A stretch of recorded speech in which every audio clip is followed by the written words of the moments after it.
there and welcome. Just a note for those who are watching this on the replay on YouTube to take a moment to subscribe to the channel, like the video, and share it with a friend, and even drop a comment. That would be wonderful.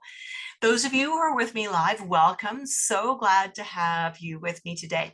Today we are going to be talking about iridology, of course, but we're going to talk about the scope of iridology and what we can and can't say. So I would love it if you would drop a comment in the chat box if you're with me live and let me know, is this your first time attending one of our webinars, our mini classes? I would love to know that. And I would also like to know if you have any iridology background. So we've got Veronica who's saying hello, and she's one of my students. We've got Chana who's saying not my first rodeo. She's also one of my current students. It's always good to see students in the group. And for those of you who aren't yet students, I'd love to know, do you have background? Jessica says, no, I've attended your many classes before and appreciated them. So excellent, Jessica. And yes, I do recognize your name, so it's good to have you with us today too. Love to hear from all of you. The more you play with me in the chat box, the more you're going to get out of me in this mini class. Now, let's dive right in, because we have, as we look at iridology, there are a lot of misconceptions out there that are being perpetrated by people who have training that is not kept up to date with the research. And that is a really important observation and recognition to make, because if people are doing iridology based on old information, what does that mean for the assessment they're doing if they have not kept up to date? And so we're going to look a little bit at that. Just as we're beginning, though, I want to throw this little tickler in. The next cohort of dynamic iridology will be starting on January 25th. So if you already have an anatomy and physiology course, a college level anatomy and physiology course under your belt, and you want to add constitutional iridology to your skill set, or you want to talk about what that would look like, what it would take, then you see a URL on the screen. I'm going to drop that in the chat box as well. And I'm going to invite you to schedule a time to chat with me on Zoom. This is just, think of it as a virtual cup of coffee for us to get to know each other. Not coffee, wash my mouth out with soap. A virtual cup of herb tea. Chana, I'm surprised you didn't jump on me for that one. Highly recommend virtual, a cup of tea with Judith. Thank you, Chana. Thank you for that recommendation. This is a chance for us to look at things like, do you have the prerequisites? Is this course a good fit? And for us to make sure that you and I can work together really well. And so if you're interested, that's all this is. It's a sounding out. If it looks like you're a good fit and this is the right time and place, I will invite you to enroll. If I think that it's not a good fit for whatever reason, I will let you know that, and I will make other recommendations for you. My goal is not to just grab tuition money and run. My goal is to turn out the world-class iridologists who will make a difference in the world. And to that end, I need to make sure that the people coming into the course are well prepared with a good anatomy and physiology foundation. That's also required by IPA for you to certify, by the way. And just to make sure we can work well together, because the better we work together, the better the learning environment and the learning experience is. All right, so important. So today I want to pop this up. This is an experiment. I want to see if I actually did this right. You're going to see a lot of these things. There's no audio on this. This is something I pulled off the internet this morning. You notice those iPhotos from way far away, and she's asking for input. And someone here is saying stomach looks over acid, warm lemon water in the morning, cut out dairy for a month to see if there's a difference. I also suggest Epsom salt baths and nervines to help the nervous system and sleep. Now, here's the challenge with this. This woman, Sasha Spronk, who I don't know, maybe she is a very gifted healer. She probably is in her own right. She is making recommendations without knowing anything about the client except what she saw in the eyes. Basically, she's diagnosing. Okay. And then Donna, the mother, asked, how do you determine that? What are you looking at? And then she says she's accurate and she's saying it's wrecking her teeth. Well, stomach acid isn't what wrecks teeth. If you've got stomach acid that's out of balance, you've got esophageal issues as well, because you've got acid literally coming up the esophagus. You've got oral issues because now you've got acid burning the mouth. The stomach acid itself doesn't have much to do with dental caries. So we've got all kinds of bad information in that one short little post. That is a little bit on the scary side, in my humble opinion. Okay, I just need to get these slides moving along. Just hang on a second. There we go. Okay, so now that we've done that, you're going to see a lot of that. Actually, let me ask that as a question. Have you seen a lot of that online, where based just on images with no background, no conversation, iridologists are stating a diagnosis? You have problem XYZ. For those of you in the States, that would be XYZ. Chana says several Facebook groups where this is. Yeah. And it's so important that we recognize that that is not iridology. Did that make anybody uncomfortable? Because if it did, that's good. That's really good. When we are doing iridology, we see genetic predispositions. We don't see guarantees. We don't see disease names. We see genetic predispositions. And so let's take a look, for example, at this eye and see what the predispositions are here. First off, when we look at this eye, we've got a fairly even fiber structure, fairly densely packed, fibers radiating out nicely for the most part.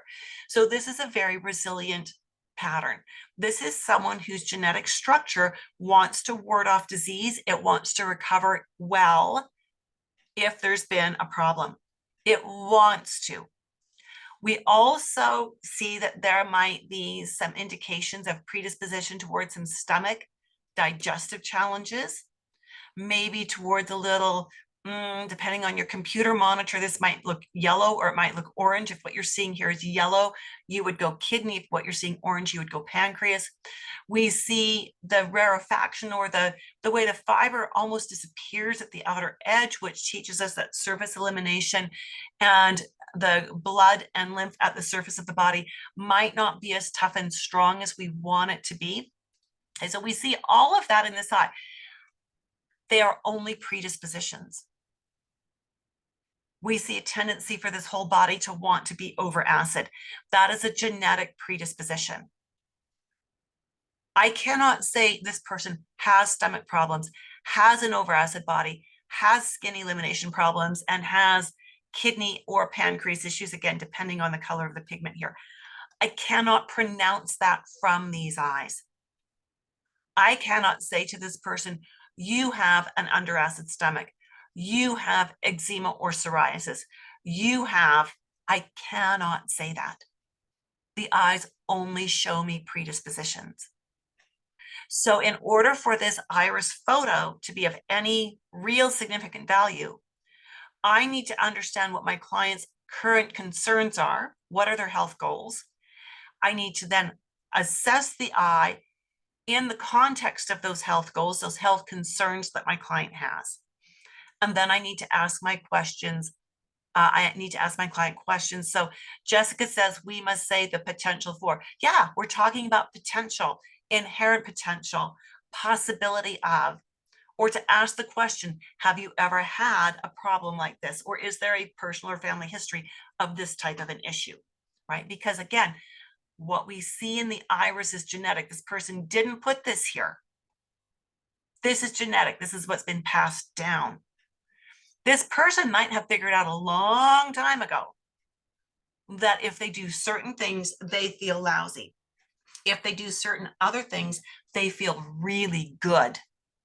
They may have figured out some of their own health rules for their own genetic predispositions. And that's exactly what our job as iridologists is we are to help our clients, to educate our clients as to the things that they can do that will maximize the good functioning or the well functioning of their body and help it to not want to function poorly. That's what it comes down to. Our job is not to pull out the crystal ball and to pretend, to guess, pretend, or fortune tell what's going on. So that beautiful eye structure we just looked at, I like to compare that to a Rolls Royce, a really nice Rolls Royce vehicle. Now, this Rolls Royce you're looking at on the screen, yeah, it's not so nice anymore. It was not properly maintained. Now, my understanding, I've never owned a Rolls. Believe me, I've never owned a Rolls. My understanding is that Rolls are one of the best made cars in the world. And that I understand that if you have the maintenance package that goes with them, if anything goes wrong, they will send the technicians to wherever you are to fix it. Okay, pretty amazing service for which you pay dearly, but if you can afford the car, you can probably afford the service.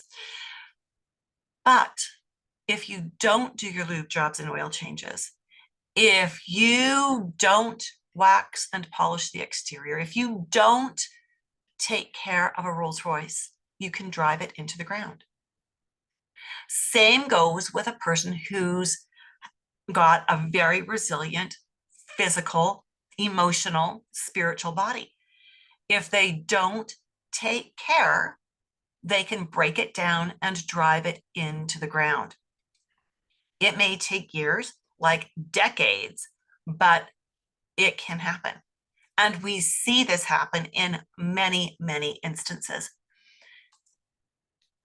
This person might have been born with a less resilient body, less inherent strengths. But these people often feel not quite as good at younger ages.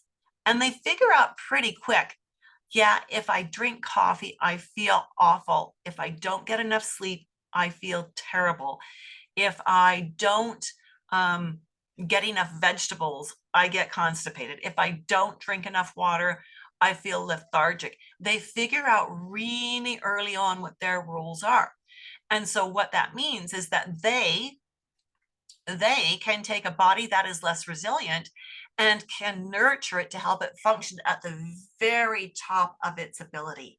So that every indicator we see that could suggest an inherent challenge doesn't need to happen, right? I love what Chen is saying, beautiful eyes, beautiful eyes. And so this is true. Every eye is a work of art. And that needs to be our very first reaction, is that beautiful eyes. And then rather than nitpicking every single marking we see, because in an eye like this, there are a lot of markings, pigments, fibers going different directions, fiber structure that's not radiating out really well. And we're not going to change any of that. That is all inherent. That's all genetic. She mascara didn't do anything to put that here. She didn't do that to herself. That's what her parents, grandparents, great-grandparents gave her. And so understanding that means, again, we need the context of what does the client want help with? How do the eyes help us to understand why the client is having those issues? What questions then do we need to ask in order to get to the root cause? And then we can guide our client. Days gone by, when I was a Jensenian iridologist, I would look at an eye like this and I would give my client that long list of everything that was wrong. One of the things that made me leave Jensenian iridology and move to constitutional, well, there's a few things. Number one, my clients often had not experienced problems in those areas yet. So when I said there was a problem, they went, nope, no problem. Number two, I'd been taught that we would change these markings as we did diet and supplements, and nope, never saw them change, at least never saw them go away. Did see pigment build in an eye over time as a result of genetic cues, but have never seen pigment dissolve or dissipate. And so getting frustrated that the eyes weren't changing the way I thought the way I'd been taught they should with the protocols we were doing, meant I needed to leave. And so and the other thing, the last thing was when I started looking at all these markings and thinking, oh my goodness, this client has all these possible problems, I began to think that I had friends who, they actually still own a funeral home. I began to think I should just be giving out their business cards, because what hope does this person have? Right? There's all these things genetically wrong, totally wrong, and they're not getting better. How can I profess that you're going to feel great? Right? And that's where constitutional came in to help correlate things a whole lot more effectively. So, when a client comes in, with symptoms that don't match their irides, it's because the client has earned the symptoms. They haven't changed their genetic structure, but they've earned the symptoms. And we all know people like this, where they've got these symptoms and you look at their eyes and you go, but your eyes are saying the challenges would be here, but they're not. You've got these other problems. And then you look at the diet, you look at the lifestyle, and you realize that this person is just repeatedly shooting themselves in the foot. Right? They're constantly doing things to undermine their health. And so our job, again, is to help them understand and empower them with the information they need to begin taking positive control in their health instead of undermining their health. I like what Jessica's saying. It makes iridology quite depressing the older way. It does. It really does. But when I can look at eyes and understand why the person has the symptoms they've got and show them the markings on their eye photos, and then explain to them the control they have, the changes they can make to have a positive impact. It's really wonderful to see the light turn on and to see them go, wow, I could do that. I could gradually get rid of the coffee. It'll be slow, but I can get rid of it. And I can gradually increase my water. Well, that alone is going to take care of a whole lot of symptoms that most people have, right? So in order for to truly help people, we need to also have other modalities, right? We can't just look at an eye and pronounce things. We need to have other modalities. We need nutrition or herbology or aromatherapy or spinal alignment techniques. We need other modalities that we can use to help and empower our clients with. So we need to remember that if you want to do iridology, if you're brand new to this, and some of you you're brand new to iridology, and you've seen those lists of assessments where they've given a long list of problems, and then they've given long lists of solutions, that's not helpful. We need to give specific recommendations, and we need modalities. If you don't have modalities, it's like taking your car to the mechanic because your car's making a funny noise, and the mechanic says, yep, we know what the problem is, but we only assess the problems here. We don't fix them. You have to take your car to Jack down the road. He knows how to fix the problems, but he doesn't assess them. How helpful is that to your client? They're not going to want two-stop shopping. They want one-stop shopping. All right, so for those of you who are new to me, Jessica's agreeing with that. Thanks, Jessica. This is me. Well, you can see me in two different places here.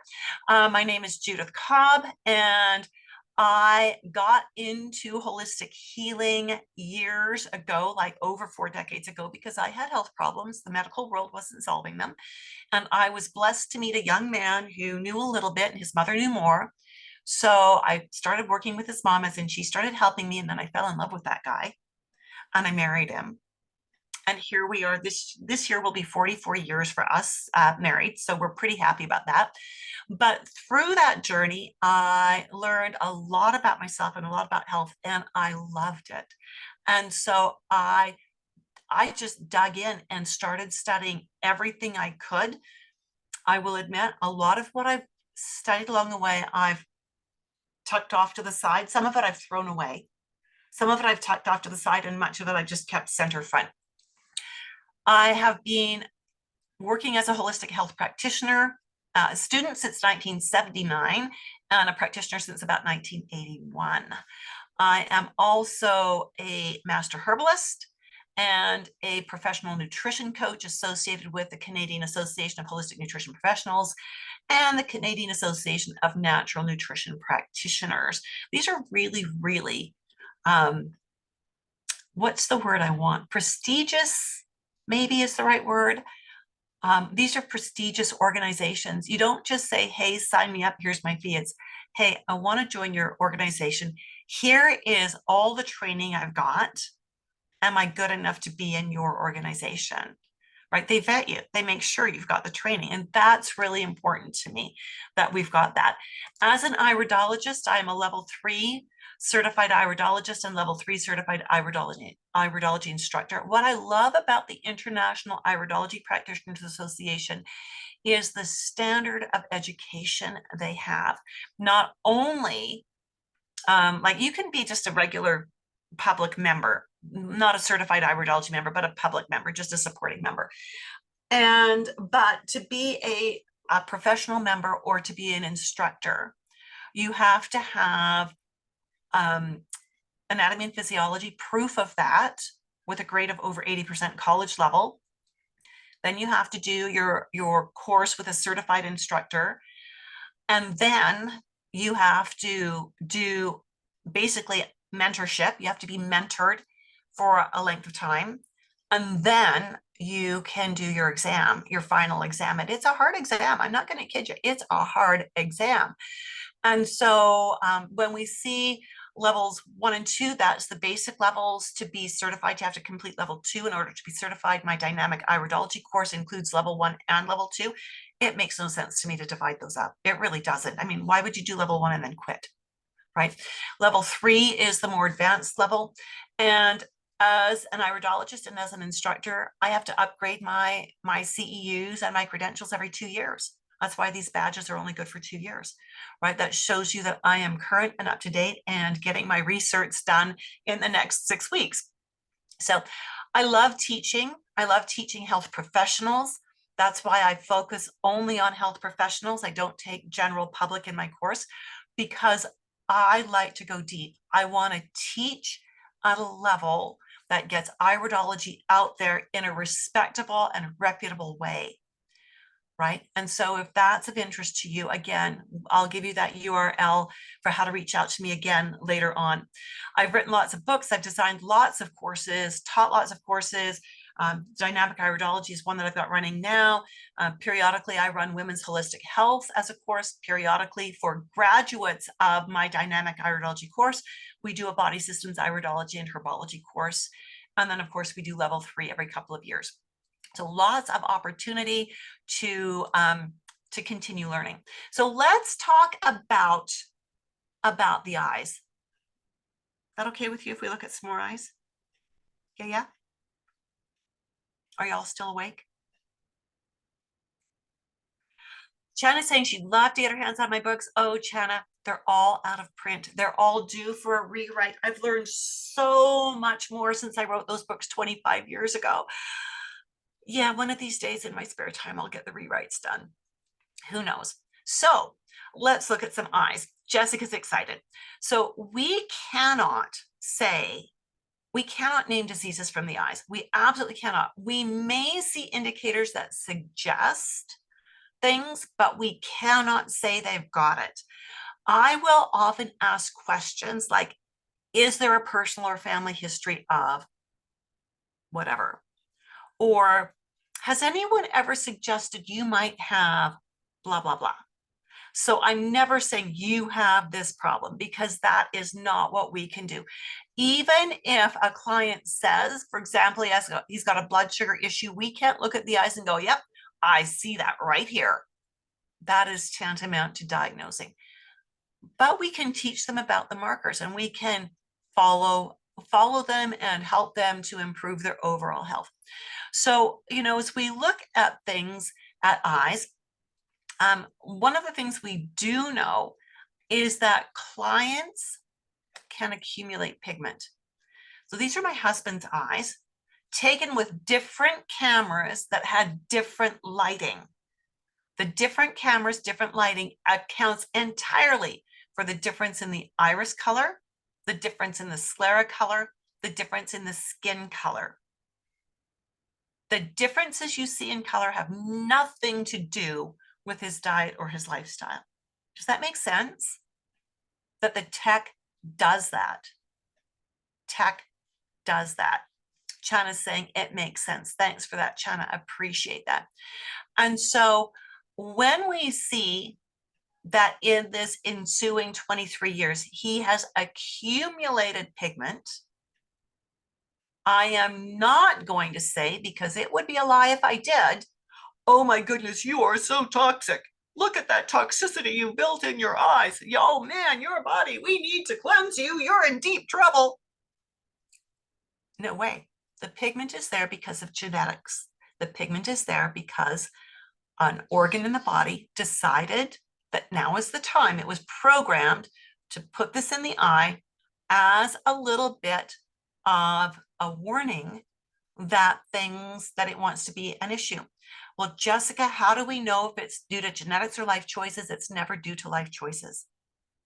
You don't have the ability to put pigment in your eyes because of life choices. It's always due to genetics. That is why we cannot cleanse this out. If it was due to life choices, we could cleanse these pigments out, but we cannot. We cannot.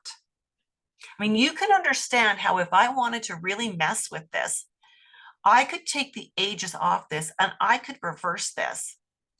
And I could change this to things like, well, you see, this was when he was in his 40s and he had this pigment. We did this great cleanse and look at how the pigment has disappeared. And there are people who do that. But life choices influence genetics only if the life choices are significant enough. We don't turn genes on and off really easily. And the pigment starts in the genes. Just like I've got the pigment for my hair to be going gray, I might be able to make that happen earlier. I might have been able to stall it off a bit. I thought I was doing pretty well to stall it off till I was 55. But I don't have the ability to totally turn it on or totally turn it off. So the pigment started in the genes, and the genes then are what decided what color the pigment would be, and that color of pigment tells us about which organ genetically wants to have some challenges or wants to challenge other areas. So it's not based on life choices. It's based on genetics. And that's the big difference from the old Jensenian teachings and the constitutional teachings. And that belief of pigment going in as a result of life choices spins back to one of the early iridology researchers who put it out as a theory and was never able to do enough testing to prove or disprove it back then. And the theory just floated as gospel true. Okay. So the pigment tells us which organ is struggling as he gets older and which other organs are going to be impacted because that first organ is out of balance. Right now, we can bring that organ back into balance, but it's not going to take this pigment away. That pigment is going to stay there as a reminder to mind your manners, behave yourself. This is a female, age 44. She weighed 200 pounds, 5 feet 10 inches tall. So she's got the vertical height to carry the weight, but she was gaining and she didn't like that. She had joint aches and didn't want to gain weight. She was suffering with seasonal affective disorder, which is the winter depression. And so in the winter, she would often be on an antidepressant. She had very painful menstrual periods. So as we look at her eyes, what we see is that the way her fiber is laying, lots of areas where it's kind of tangled looking, she has a bit of a predisposition to some connective tissue weakness. She has a predisposition towards the liver wanting to run the show and to mess with her digestion. She also has a bit of a predisposition towards the kidneys wanting to impact a lot of body chemistry. She's got this shoe lacuna, which is also telling us that the kidneys want to be an issue for her. And so when we put all of that together, we know that kidneys regulate acid. We know that if digestion is poor, we're going to have elevated acid throughout the body. We know that acid always leads to inflammation. We know that weight gain is always has an inflammatory root. We've traced her weight issues back to inflammation. Okay, so that's where we needed to start with her. So we had to look at her diet, right? Ask her about her diet. She was drinking coffee. She's been a client of mine for many years. She knows better than that. So we had to revisit. You got to get rid of the coffee again. And Jen is so funny. For those of you who are watching the comments, she's always a little bit sassy, which is so fun. And Jessica says coffee is so bad for you. It is so bad for you, right? So we had to get her off the coffee. We needed to give her some digestive enzymes to kind of get her stomach working again, to give her some support to digest her food. And we wanted her to increase her leafy greens and have a good big serving of leafy greens every day, because that is excellent liver support, right? That was her first appointment. That's all I focused on. There's a lot more information in here, but it wasn't relevant to the weight gain, the aching joints. Do you see how we lasered in?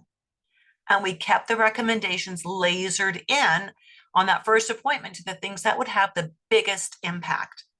Second appointment, she had done everything, which was really good. She was under a lot of stress. She'd had a lot of life changes. Her joints were improving. Her period was getting better. The depression was a little better. Now we needed to look at water intake. She was only drinking 3 glasses a day, so we worked on improving that. We worked on balancing her blood sugars a little bit more with getting more protein at every meal, and suggested that because she does live north of the 49th parallel and the winter depression is a huge problem up here, suggested that she should talk to her medical doctor to get a prescription for a seasonal affective disorder lamp and use it per instructions from her doctor, which she actually did. Also suggested getting 30 minutes of gentle exercise every day. So really all we had done in that time frame was in the second appointment was increase her protein, increase her water, get her walking, and get her sitting under the right kind of lamp. My appointments are typically spaced about a month apart. I want my client to have time to implement the changes, probably fall off and get back on before they come to see me again. What do I think about using tanning beds a handful of times in the winter? Tanning beds still have that the UV risk for cancers, and so they can be helpful, whereas the SAD lamps are much more convenient because they can sit on your desk and you just do it for 20 to 30 minutes first thing in the morning, right? And no risks. The SAD lamps are used in the hospitals here. So the SAD lamps are so good. I like to send people that direction.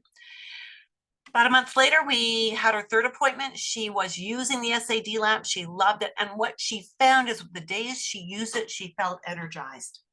It naturally built her energy. She was drinking the water. She was doing better with her protein. It still wasn't quite where we wanted it to be. And she was struggling to get her walks in every day. She had moved to a new city. She didn't know anybody there. She was alone. She was feeling very lonely, very isolated, and it was making it hard for her to get out of the house. So we had to really strategize with her about ways to get her out of the house because the isolation was not helping her at all. So we didn't diagnose anything. I didn't give her any prescriptions. We recommended diet. We suggested lifestyle. When I felt a prescription was necessary, I sent her back to her doctor.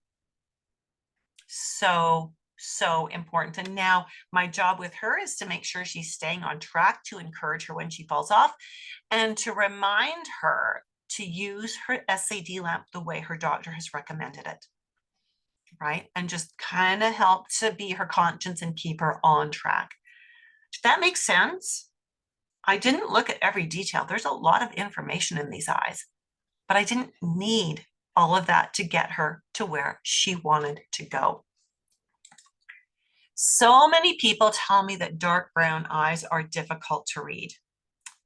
And I don't like the term read. Read makes it sound like we're doing some kind of voodoo. Dark brown eyes are difficult to assess. So they're not. There's a lot of information in these eyes. These are the eyes of a 24-year-old. And when we look at his eyes, he's got really nice structure. We don't see all the fiber because the pigment is so dense. But we do see that there's no obvious structural indicators. So we're going to call it good. And from there, then we see that he's got contraction froze that tells us he internalizes his stress and he burns through his B vitamins really quickly. We see that, and his history is that he suffers with depression and anxiety.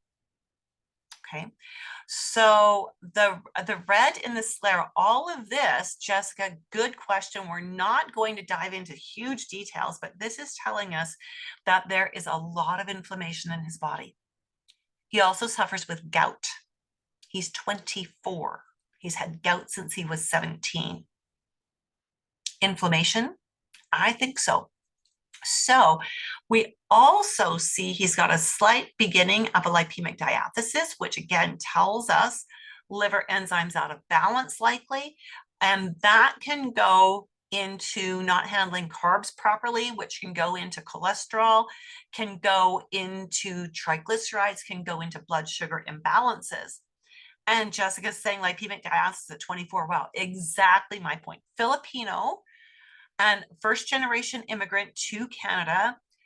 What I found with my Asian immigrants is they bring the worst of their culture and combine it with the worst of our culture as far as diet goes, which means pure sugar in any form they can get it in, right? And so with him, we know there's inflammation. He's done repeated antidepressants, repeated prescriptions for gout. And so we need to talk about his stress. We need to talk about his diet. We need to find out just all kinds of things. And the biggest thing that scares me here is that he has many aunts and uncles who have passed away with cardio diseases in their early 60s.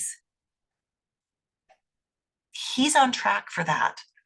So his diet was a 2-liter, for those of you in the US, that's 2 quarts of fizzy drinks every day, usually cola beverages.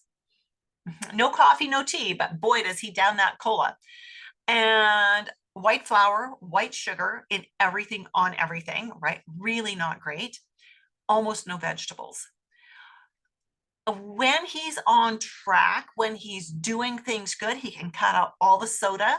He can get to the gym and he'll eat his vegetables. But if he hits a speed bump, he collapses and all the bad habits come back in, right? And so we needed to work with him a lot with his adrenal glands to try to keep him out of those stress zones. We needed to work with B vitamins, and for him specifically with that history of depression, we wanted the B vitamins to be methylated because there's a pretty good risk that he's probably, being Asian, probably has MTHFR. And we needed to do some liver support with him, right? But again, he's not consistent. And even when we've done recommendations, he'll be good for a week or two, then he falls off, and then he goes into hiding and he doesn't want to talk to me.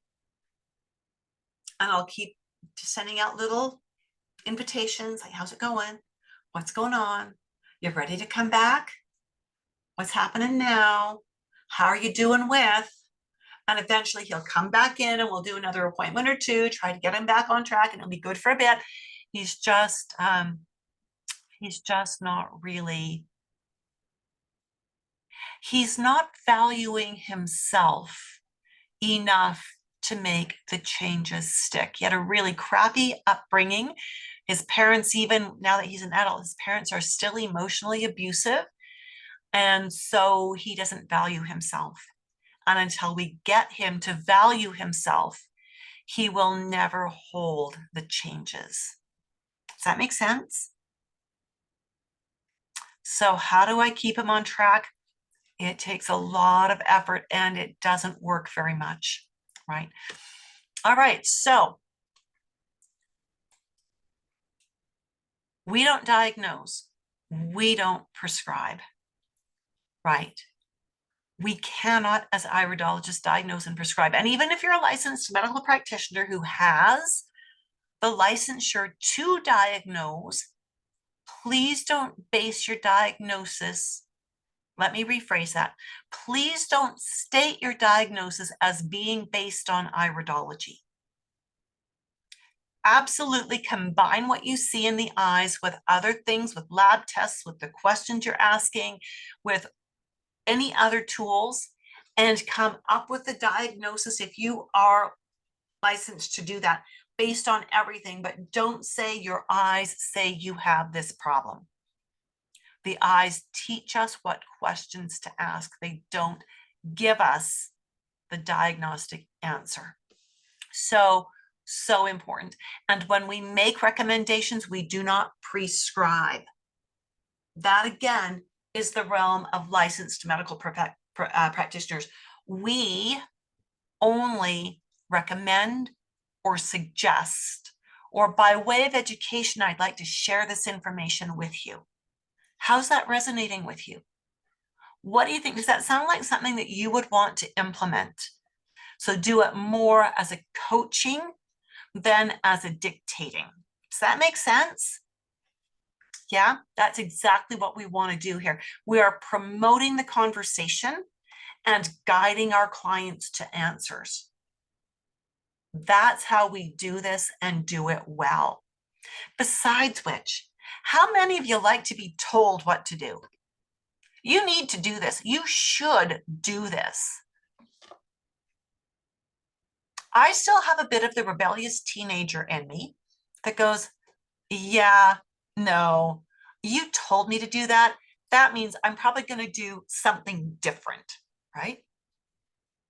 But if someone says, I wonder what would happen if, or have you ever considered, or I've done some research and this might be useful for you, and planting it as a seed or asking a question, have you ever thought about? When we do it as asking a question, their minds have to open. When we do it as a directive, their minds close. They're being all of us, by the way, not just our clients, but us too, right? And Jessica says, haha, me too. I will do it my way. Yeah. And sometimes it works and sometimes maybe more than sometimes it doesn't, right? We need to consider that when we're working with our clients. But yes, we have specialized information, but we need to coach them, not dictate to them. So that brings us to the dynamic iridology assessment system, which as some of you are experiencing because Veronica and Chana are currently in the course. This is the only live online fully mentored course for nutritionists, herbalists, naturopaths, registered nurses, registered massage therapists. We've had dental hygienists and physical therapists and aromatherapists. And oh my goodness, we've had so many different professionals come through the course. This iridology, the way I teach it, will help you to streamline your clinical work without sacrificing client care. It will help you to make more sense if you are able to run labs, to make more sense more quickly of those labs. The idea here is not to teach you another modality that you see your client, you gather information, you go off and you spend 2 or 3 hours creating a report to bring back to your client. The idea here is to help you understand how to assess and to create the protocol in that one appointment, because I guarantee you, if it took you 2 or 3 hours to put a protocol together, your client will not be able to do it. But if you created that protocol while you're sitting with your client, you've kept it succinct and precise, your client will be more likely to be able to do it. And it will allow you to build their wellness program appointment after appointment, which is repeat business for you. And because you're getting better and better results every step of the way, you are creating long-term retention. I have clients who've now been with me for over 4 decades. Veronica's saying, well-organized course, highly recommend. Thank you so much. And Chana's saying, loving it. Thank you. I really appreciate that. That means a lot coming from my students. It really does. I'm not paying them to say this. I guarantee that. So the dynamic iridology assessment system, we're going to run through this really quickly. 22.25 to 2.5 hour live web classes. Each of them is recorded for playback. So if you have to miss a class or if you want to review, you've got it. It's going to be there for you. We do live group mentoring twice each month via webinar. So we have an extra 2 sessions every month where all of my students and graduates are invited to come back into a group webinar situation to discuss cases they're working on, ask questions, talk about business development, talk about iridology equipment, anything related to iridology, I'm happy to help them with in the office hours. We have, it's not Facebook. I should actually change that to MeWe. We have a student and alumni MeWe group only for students and alumni. I love this. Veronica says, we are very proud of being her students. You guys are giving me all kinds of warm fuzzies. These are early Christmas presents. I love this. Thank you. Thank you. I include the 225-page digital textbook. It's downloadable, so you can download it. I give my students permission to print up a copy of it if they are paper learners, and that's just fine. And 45 pages of cheat sheets. Again, I encourage my students to print those up and to use them, to use textbook and study notes in class when they're with their clients, to keep that reference material handy. We all don't know everything, right? And the course includes the IPA certification mentoring that IPA requires. And a lot of that is done one-on-one to prepare you for the IPA certification exam, should you decide to certify.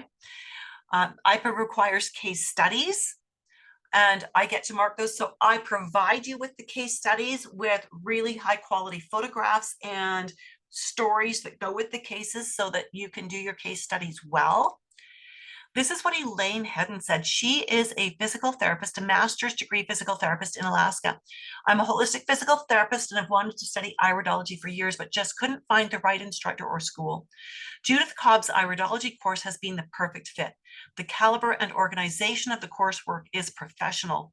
Her depth and breadth of knowledge of iridology, herbals, nutrition, pathology is beyond most instructors and even some university professors. If you are a health professional wanting to expand your scope of practice by learning about the most up-to-date information on iridology, take the 20 weeks level 1 and level 2 class from Judith Cobb, worth every penny and every minute. We call it the dynamic iridology assessment system, is what I call my course. Jessica says, so grateful to IPA so we can stay up to date on the latest. Absolutely. Trisha Colstow says this, I just wanted to say that as a new student in dynamic iridology program who has worked in iridology previously and was certified by another teacher, I've learned more in the first 2 lessons of dynamic iridology than in all my previous iridology training. I'm so glad I decided to sign up. I know that after taking this course, I will be able to offer my clients the best and most up-to-date knowledge. Thank you. Angela Hodges, who is a registered dental hygienist, said, and I'm just going to read the underlined parts, what a fantastic course with a fantastic teacher that actually cares about your success. I'm so happy I found her. I'm a registered dental hygienist, have been for 20 years, but have been studying naturopathic and homeopathic modalities on the side to help my own family. Now I want to open my own business using iridology to help others be healthier. I've already signed up with Judith for her next class, which was body systems, so I can brush up on body systems and learn herbology along the way. So yeah, so good. Yeah, Chana, go Angela. She finished body systems. She's done women's holistic health. She's really moving along, doing a great job. So again, for those of you who maybe you've studied iridology elsewhere and you're feeling like you need something updated, maybe you've studied iridology elsewhere and you're unsure about how to implement it. You were taught to write long case studies and you don't know how to do an assessment and a protocol creation on the spot. maybe you're brand new to iridology, but you've got the anatomy and physiology under your belt. You are likely, if you fit any of those categories, you are likely an excellent client, an excellent candidate rather for this. Amanda's saying, do we offer sclerology as well? In the IPA curriculum, we do have to include sclerology. So 2 of the 20 lessons are sclerology, and we teach you how to integrate it into an iris analysis. Right, so yes, because you want to correlate that where the iris is your genetic markers, your sclera is your dynamic markers. So the sclera doesn't give us the name of the diseases, but it tells us where the current hotspots are. Right, so that goes back to Jessica's question about how do you know what the person's done to themselves versus what's genetic. It's in the sclera. It's in the sclera, and to a certain extent in their symptoms. So again, if that sounds like it would be a good fit for you, if you just want to get more information, you want to see if this is where you want to head, I'm going to give you that link again in the chat box. There we go. And yeah, schedule it. Let's have a conversation. I will tell you up front, and I'm not going to give you prices here because we only do that when we talk. I only give those details to people who are qualified and ready to get involved with the course. Registering enrolling before the end of December is going to allow you to spread the tuition out over 6 payments. If you wait until January, you're only going to have the option of a 5-payment plan or payment in full. Right, so if spreading payments out over a longer time makes it more doable for you, then we want to talk before the end of the month, right? China says, schedule it now, folks. So glad I did. Christmas gift to yourself. Love that, China. Love that. So good, so good. So I really appreciate the interaction that we've had today in the chat box. Is there anything else of a general nature that I can answer for you at this point in time?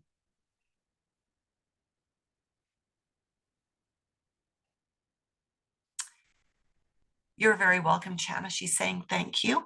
If you're typing in a question, just raise your hand so I know to wait. Otherwise, we'll be done for today. You're welcome, Jessica. Happy to be here for you.